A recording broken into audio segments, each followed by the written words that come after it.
വർഷത്തെ സ്കൂൾ പ്രവേശനോത്സവത്തിന്റെ ഉദ്ഘാടനം ഭദ്രദീപം കൊളുത്തി നിർവഹിക്കുന്നതിന് ബഹുമാനപ്പെട്ട മുഖ്യമന്ത്രി ശ്രീ വി ഡി സതീശൻ അവരെ ക്ഷണിക്കുന്നു.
ഉദ്ഘാടന പ്രസംഗത്തിനായി ബഹുമാനപ്പെട്ട മുഖ്യമന്ത്രി ശ്രീ വി ഡി സതീശൻ അവരെ ക്ഷണിക്കുന്നു.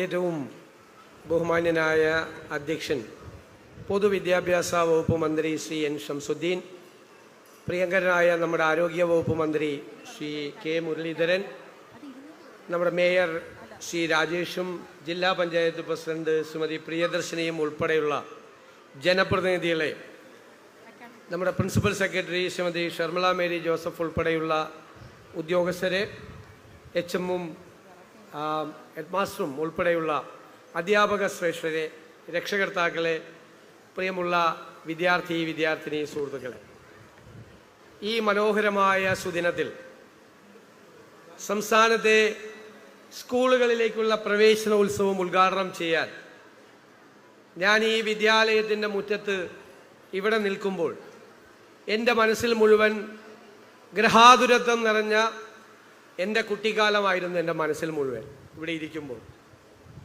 എന്തൊരു സന്തോഷകരമായ ദിവസമാണിത്.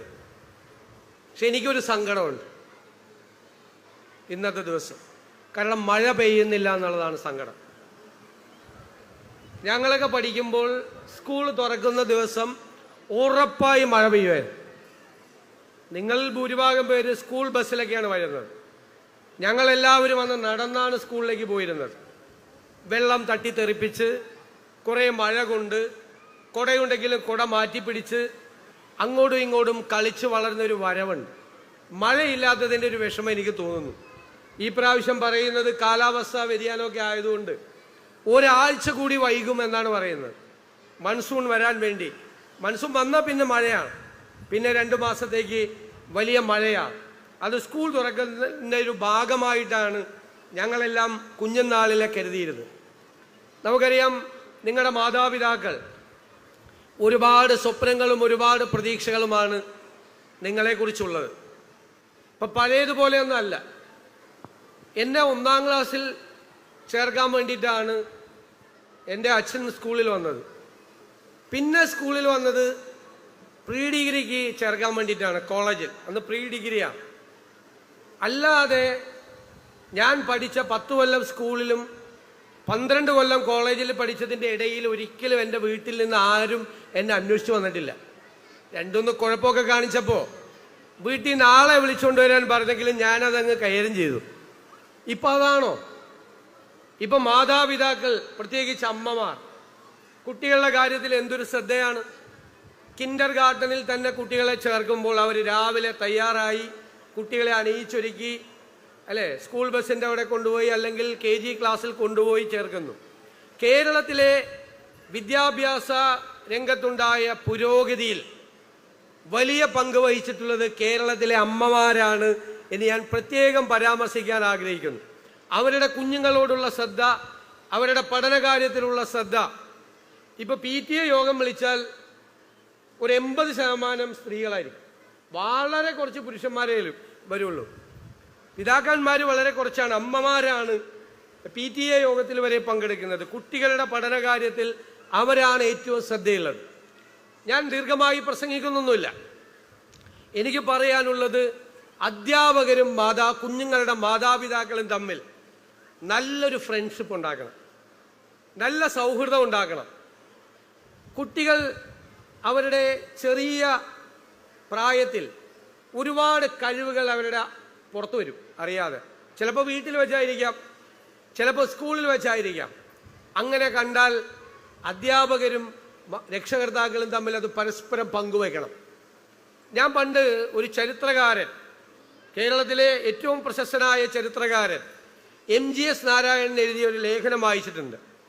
അദ്ദേഹം ലണ്ടനിൽ ഒരു സർവകലാശാലയിലെ വിസിറ്റിംഗ് പ്രൊഫസറായി പോകുന്നു. 5ാം ക്ലാസ്സിലോ 6ാം ക്ലാസ്സിലോ ആണെന്ന് തോന്നുന്നു മകനെ കൊണ്ടുപോയി ചേർക്കുന്നു സ്കൂളിൽ. ഒരു ദിവസം രാവിലെ സ്കൂളിൻ്റെ പ്രിൻസിപ്പൽ വിളിക്കുകയാണ്, ഏറ്റവും അടുത്ത ദിവസം വന്ന് പാരൻ്റായ നിങ്ങൾ സ്കൂളിൽ വരണമെന്ന്. അപ്പം ഇവിടെ വീട്ടിലെ ആളെ വിളിപ്പിച്ചാൽ എന്താ നമ്മൾ കരുതുക, എന്തെങ്കിലും കുരുത്തക്കേട് ഒപ്പിച്ചിട്ടുണ്ടെന്നാണ് ബാധ കരുതുക. അപ്പോൾ അദ്ദേഹം ഭയന്ന് പിറ്റേ ദിവസം തന്നെ രാവിലെ സമയം അറിയിച്ച് അവിടെ ചെന്നപ്പോൾ പ്രിൻസിപ്പലിൻ്റെ മുറിയിലിരിക്കുന്നത് പ്രിൻസിപ്പൽ, ക്ലാസ് ടീച്ചർ, ഗഡോളം മാത്തമാറ്റിക്സിൻ്റെ ടീച്ചർ. ഇപ്പോൾ പ്രിൻസിപ്പൽ ക്ലാസ് ടീച്ചറോട് പറയാൻ പറഞ്ഞു, ക്ലാസ് ടീച്ചർ പറഞ്ഞു മാത്തമാറ്റിക്സ് ടീച്ചറോട് പറയാൻ പറഞ്ഞു. സംഭവം എന്താണെന്ന് വെച്ചാൽ ക്ലാസ്സിൽ പ്രോബ്ലംസ് ഇട്ടുകൊണ്ടിരിക്കുകയാണ്, കണക്ക് ചെയ്യാനുള്ളത്, മാത്സ് ടീച്ചർ. അപ്പോൾ എല്ലാ കുട്ടികളും ഒരു നിശ്ചിത സമയം എടുക്കും ഇത് കൂട്ടി, അല്ലേ, ഡെറിവേഷൻ ഒക്കെ കഴിഞ്ഞ് ഇതെല്ലാം കൂട്ടി ഉത്തരം കണ്ടെത്താൻ കുറേ സമയം എടുക്കും. പക്ഷെ ഈ കുട്ടി, MGSൻ്റെ കുട്ടി, ഏറ്റവും വേഗത്തിൽ ഈ കണക്ക് പെട്ടെന്ന് ചെയ്ത് തീർക്കുകയാണ് എല്ലാ ദിവസവും. അപ്പോൾ ഈ കുട്ടിക്ക് അത്ഭുതകരമായ കഴിവുകളുണ്ട് എന്ന് കരുതി മാത്തമാറ്റിക്സ് ടീച്ചർ ക്ലാസ് ടീച്ചർക്ക് റിപ്പോർട്ട് ചെയ്യുന്നു, ക്ലാസ് ടീച്ചർ പ്രിൻസിപ്പലിന് റിപ്പോർട്ട് ചെയ്യുന്നു, പ്രിൻസിപ്പൽ ഉടനെ പിതാവിനെ വിളിച്ചു വരുത്തുന്നു. സംഭവം അന്വേഷിച്ചപ്പോൾ എന്താ സംഭവം എന്നറിയോ? അവൻ ഇവിടെ പഠിച്ചിട്ടാണ് പോയത്, ഇവിടെ നമ്മുടെ ടേബിൾ പഠിച്ചിട്ടാണ് പോയത്, പെരുക്കപ്പെട്ടിയ അറിയാലോ, മാത്സിൽ നേരത്തെ പഠിപ്പിക്കും ഇവിടെ. പക്ഷെ അവിടെ പഠിപ്പിക്കുന്നത് ഹൈസ്കൂൾ ക്ലാസ്സിലെത്തുമ്പോഴാണ് ടേബിൾ പഠിപ്പിക്കുന്നത്. ഇപ്പം ടേബിൾ പഠിച്ചതുകൊണ്ട് മറ്റുള്ള കുട്ടികളെക്കാൾ വേഗത്തിൽ ഈ കുട്ടിക്ക് അത് ചെയ്തു തീർക്കാൻ കഴിഞ്ഞു. പക്ഷേ നിങ്ങൾ മനസ്സിലാക്കേണ്ടത്, മറ്റുള്ള കുട്ടികളിൽ നിന്നും വ്യത്യസ്തമായി ഒരു കുട്ടി പ്രത്യേകമായ കഴിവുകൾ കാണിച്ചപ്പോൾ അത് ആ ടീച്ചറിൻ്റെ ശ്രദ്ധയിൽപ്പെട്ടു എന്നുള്ളതാണ്. എന്നിട്ട് അവർ പറയുന്നത് ഈ വലിയ ഒരു മാത്തമാറ്റീഷ്യനായി ഈ കുട്ടി മാറും, അതിനുള്ള എല്ലാ കഴിവുകളും ഉണ്ട്. അതുകൊണ്ട് മാതാപിതാക്കൾ കൂടി പ്രോത്സാഹിപ്പിക്കണം, കുട്ടിയെ പ്രത്യേകം ശ്രദ്ധിക്കണം, മാത്സിന് കുട്ടിക്ക് താല്പര്യമുണ്ടെന്നാണ്. നമ്മുടെ കുട്ടികൾക്ക് അതുപോലെ പല വിഷയത്തിലും പല താല്പര്യങ്ങളും ഉണ്ടാവും പൊതുവെ ചെറുപ്പത്തിൽ. അത് മാതാപിതാക്കളും രക്ഷിതാക്കളും അത് കണ്ടുപിടിച്ച് അത് പരസ്പരം പങ്കുവച്ചാണ് ഷെയർ ചെയ്യേണ്ടത്. എനിക്ക് കുഞ്ഞുങ്ങളോട് പറയാനുള്ളത്, നിങ്ങളൊരു പുതിയ കാലത്താണ് ജീവിക്കുന്നത്, ഞങ്ങൾ ആരും ജീവിച്ച കാലത്തല്ല. എന്താണ് ഈ കാലത്തിൻ്റെ പ്രത്യേകത? ഇത് നോളജ് എക്സ്പ്ലോഷൻ നടക്കുന്ന കാലമാണ്. വിജ്ഞാന വിസ്ഫോടനം എന്ന് പറഞ്ഞാൽ വല്ലതും പൊട്ടിത്തെറിക്കുന്നതാണോ? അല്ല. അത് പണ്ടും അറിവുകൾ ഉണ്ടായിക്കൊണ്ടിരുന്നു ലോകത്ത്. പക്ഷേ ഇപ്പോൾ അറിവുകൾ ഉണ്ടാകുന്നതിൻ്റെ വേഗത കൂടി. എഞ്ചിനീയറിംഗ് കോളേജിൽ പഠിക്കുന്ന ഒരു കുട്ടി പഠിച്ച് പുറത്തിറങ്ങുമ്പോൾ പഠിച്ച കാര്യം കാലഹരണപ്പെട്ടു പോവാണ്, ഔട്ട്ഡേറ്റഡ് ആണ്, പുതിയ കാര്യങ്ങൾ വരികയാണ്. എല്ലാ രംഗത്തും പുതിയ കണ്ടുപിടുത്തങ്ങൾ, പുതിയ അറിവ്. നമ്മൾ ഇവിടെ ഇരിക്കുമ്പോൾ ലോകത്തിലെ വിവിധ ഗവേഷണശാലകളിൽ, സർവകലാശാലകളിൽ കണ്ടുപിടുത്തങ്ങൾ, പുതിയ അറിവുകൾ ഉണ്ടാകുകയാണ്. ഓരോ മിനിറ്റിലും പുതിയ അറിവുകൾ ഉണ്ടാകുകയാണ്. ആ അറിവുകൾ തേടി പിടിക്കുക എന്നതാണ് നമ്മുടെ ഏറ്റവും വലിയ വെല്ലുവിളി. ഞങ്ങളൊക്കെ പഠിക്കുമ്പോഴാണ് കമ്പ്യൂട്ടർ വന്നത്, കുറച്ചുകൂടി കഴിഞ്ഞിട്ടാണ്. കോളേജിലൊക്കെ പഠിക്കുമ്പോഴാണ് കമ്പ്യൂട്ടർ വന്നത്. വലിയ മാറ്റമാണ് അന്ന് ലോകത്തുണ്ടാക്കിയത്. ഇപ്പോഴെന്താ പുതിയ കണ്ടുപിടുത്തം? ആർട്ടിഫിഷ്യൽ ഇന്റലിജൻസ്, അല്ലേ? നിർമ്മിത ബുദ്ധിയാണ്, ഭയങ്കര ബുദ്ധിയാണ്, നമ്മളെക്കാളും ബുദ്ധിയാണ് അതിന്. ആർട്ടിഫിഷ്യൽ ഇന്റലിജൻസിന്റെ എക്സ്പേർട്സ് പറയുന്നത്, ഇതുവരെ മനുഷ്യൻ കണ്ടുപിടിച്ച കണ്ടുപിടുത്തങ്ങളെല്ലാം മനുഷ്യന്റെ നിയന്ത്രണത്തിലാണ്. 2020 ഈ ദശകം കഴിഞ്ഞാൽ മനുഷ്യന്റെ ബുദ്ധിശക്തിയേക്കാൾ അപ്പുറത്തേക്ക് സൂപ്പർ ഇന്റലിജന്റ് ആയി മനുഷ്യവംശത്തിന്റെ ചരിത്രത്തിൽ ആദ്യമായി മനുഷ്യൻ കണ്ടുപിടിച്ചൊരു കണ്ടുപിടുത്തം നമ്മളെക്കാൾ ബുദ്ധിയുള്ളതാവാൻ പോവാ അല്ലേ? അതിനൊരു തമാശയായിട്ടൊരു കാര്യം പറയും. മനുഷ്യൻ ഒരുപാട് കുഴപ്പം പിടിച്ച സാധനങ്ങൾ കണ്ടുപിടിച്ചിട്ടുണ്ട് ഇല്ലേ? കടാര, ആളുകളെ കുത്തിക്കൊല്ല അല്ലേ? ആളുകളെ വേണമെങ്കിൽ കുത്തിക്കൊല്ലാം, കടാര. പക്ഷെ കടാര അതേ ഇവിടെ കൊണ്ടുവന്ന് ഈ ടേബിളിൽ വെച്ചാലോ എന്ത് പാവമാണ്. ഒറ്റയ്ക്ക് എഴുന്നേറ്റ് ആരെങ്കിലും കുത്തിക്കൊല്ലോ? ഒരു മനുഷ്യൻ വേണം അല്ലേ? അതുപോലെ ഫുൾ ഓർഡർ ആയിട്ടുള്ള ഒരു റിവോൾവർ, ഒരു തോക്ക്, ആ തോക്ക് ഈ ടേബിളിൽ കൊണ്ട് വെച്ചാലോ? തോക്ക് ഒറ്റയ്ക്ക് എഴുന്നേറ്റ് പോയി മനുഷ്യന്റെ സഹായം ഇല്ലാതെ എല്ലാവരും വെടിവെക്കുമോ? ഇല്ല. ഇനി ഏറ്റവും കുഴപ്പം പിടിച്ച സാധനം മനുഷ്യൻ കണ്ടുപിടിച്ചത് ഏതാ? ബോംബാണ്. ബോംബ് ഒറ്റയ്ക്ക് വിമാനത്തിൽ കയറി ഉക്രൈനിലും പാലസ്തീനിലും പോയി ബോംബിടോ? ഇല്ല. പക്ഷേ മനുഷ്യന്റെ കണ്ടുപിടുത്തം മനുഷ്യവംശ ചരിത്രത്തിൽ ആദ്യമായി ഒറ്റയ്ക്ക് കാര്യങ്ങൾ ചെയ്യാൻ പ്രാപ്തിയുള്ളതായി മാറുന്നു എന്നുള്ളതാണ്. ആ കാലത്താണ് നിങ്ങൾ ജീവിക്കുന്നത്. ഈ വൈജ്ഞാനിക വിസ്ഫോടനം നടക്കുന്ന ഈ കാലത്ത് അറിവ് തേടാൻ വേണ്ടിയിട്ടുള്ള ശ്രമം നിങ്ങൾ നടത്തണം. അറിവ് തേടാൻ, ഇൻ സെർച്ച് ഓഫ് നോളജ്, അറിവ് തേടിയുള്ള നമ്മുടെ അന്വേഷണമാണ് ജീവിതം. അത് പഠനകാലത്തൊന്നും അവസാനിക്കുന്നതല്ല. പുതിയ പുതിയ അറിവുകൾ തേടാൻ വായനയിലൂടെ, അധ്യാപകരിലൂടെ, അറിവുള്ളവരിലൂടെ പുതിയ പുതിയ കാര്യങ്ങൾ അറിയാനുള്ള ഒരു ജിജ്ഞാസ, ഒരു ഉത്കണ്ഠ നിങ്ങൾ നിങ്ങളുടെ മനസ്സിൽ വളർത്തിയെടുക്കണം എന്നാണ് ഈ പ്രവേശന ദിനത്തിൽ എനിക്ക് നിങ്ങൾക്ക് നൽകാനുള്ള എളിയ സന്ദേശം. നിങ്ങളെല്ലാം മിടുമിടുക്കികളും കൊച്ചുമിടുക്കന്മാരും ഒക്കെയാണ് ഇവിടെ ഉള്ളത്. ഇന്ന് പെൺകുട്ടികളുടെ വിദ്യാഭ്യാസ കാര്യത്തിൽ നമ്മുടെ നാട് ഒട്ടേറെ മുന്നോട്ട് പോയിരിക്കുന്നു. ഞാൻ കേരളത്തിലെ, ഇന്ത്യയിലെ പ്രധാന സർവകലാശാലകളിലെല്ലാം പോകുന്ന ആളാണ് സ്ഥിരമായി. എൻ്റെ അത്ഭുതം, അവിടെയെല്ലാം ചെല്ലുമ്പോൾ നമ്മുടെ കേരളത്തിൽ നിന്നുള്ള പെൺകുട്ടികൾ പ്രധാനപ്പെട്ട വിദ്യാഭ്യാസ സ്ഥാപനങ്ങളിൽ പഠിക്കുകയാണ്. അവിടെ പഠിക്കുകയാണ് വലിയ കോഴ്സുകളിൽ.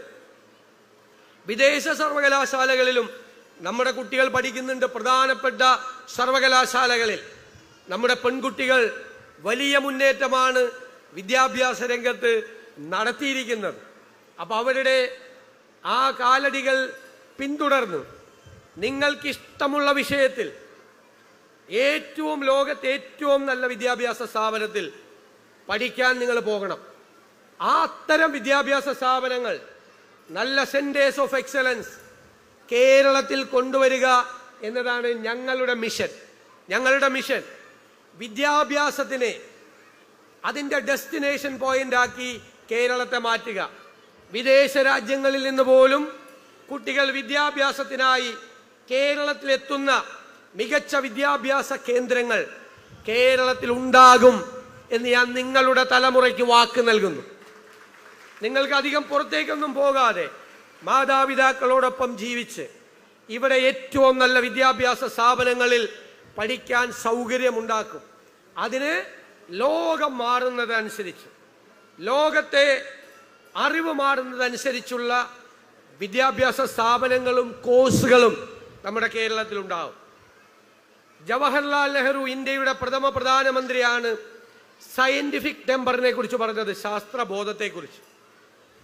നമ്മൾ കേരളത്തിൽ കൂടുതൽ ശാസ്ത്രബോധമുണ്ടാക്കാൻ ജവഹർലാൽ നെഹ്റുവിൻ്റെ നാമധേയത്തിൽ സയന്റിഫിക് സെന്റേഴ്സുകൾ, സയന്റിഫിക് ടെമ്പറിനുള്ള സെന്റേഴ്സ് ഓഫ് സയന്റിഫിക് ടെമ്പേഴ്സ് ആരംഭിക്കുക.